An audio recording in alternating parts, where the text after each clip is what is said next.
Getting answers tonight, so let's get an answer to that issue. U.S. Senator Lindsey Graham standing by for us. He's in the nation's capital, Washington, D.C. with us.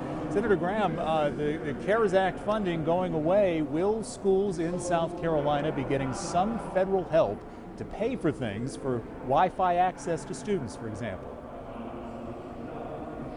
Well, I hope so. I just talked to Senator Warner from Virginia, and I have a proposal for $5 billion to help rural America have better access to the internet, and we're going to double it to 10.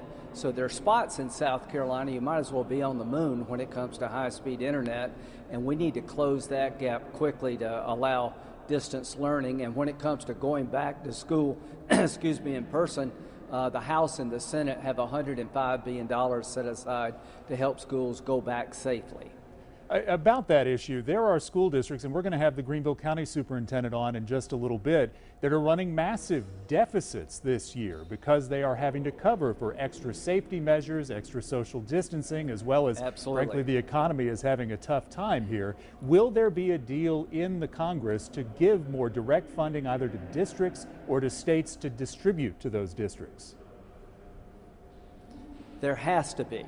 Now listen, we're at war with this virus, and one of the casualties in this war is to be able to go back to school safely. We need to make sure that the federal government will help states and local school districts who choose to go back in person with funding to keep the classroom safe, put up plexiglass, do all the things you need to protect students with the virus. And we also need to build out the last mile of broadband to make sure that rural America has access to the internet at a level to make sure our kids can learn if they can't go to the classroom. Those two things must be done by the federal government. I'm going to do everything I can to make sure they are done.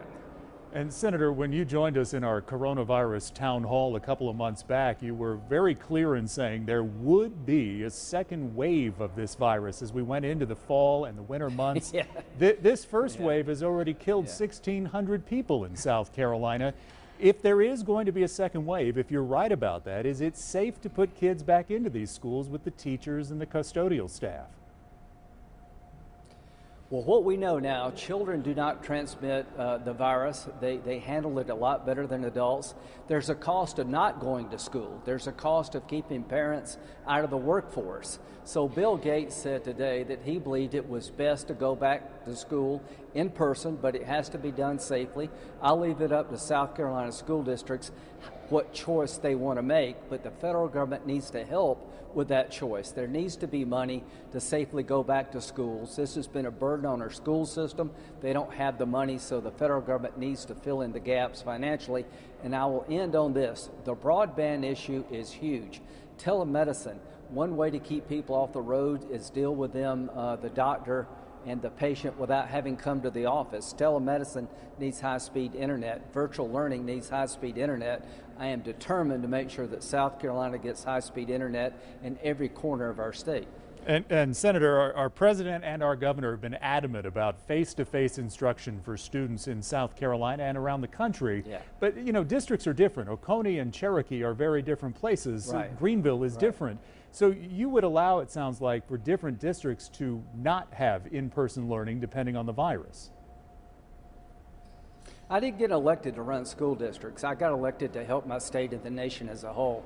I'm going to leave it up to people in South Carolina. I think Molly Spearman's idea that you've got to wear a mask on a school bus makes sense. I'll leave it up to the governor and the superintendent of education and school districts who are elected to do these things to decide what's best to do for the children of our state. I think getting back to school in person is the goal. That should be the primary goal.